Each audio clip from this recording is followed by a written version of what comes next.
That's great. It means I'm in his head, and if I'm in his head, then he's got to worry about us running through this chase.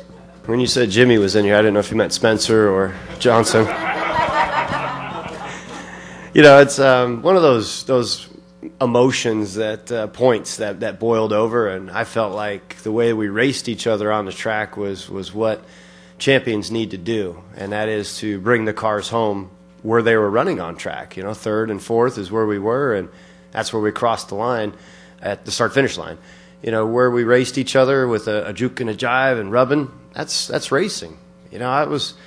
I was caught up in it this week, just following it and talked to my dad about things, and my dad's like, well, that's rubbing, that's racing, son. That's how it works. And he just gave me that confidence to know that he's the one that taught me a lot about racing.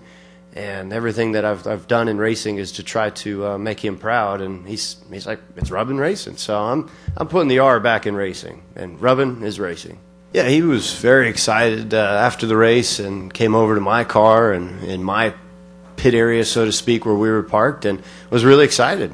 For me, I think the line was when he swerved at us to say, I guess yesterday he said he was trying to break the draft.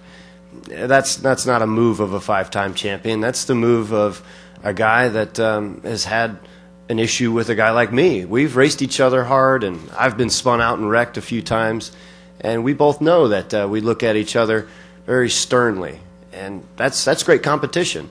So that blends into rubbing is racing. When you have a history with a guy, you just don't forget about it.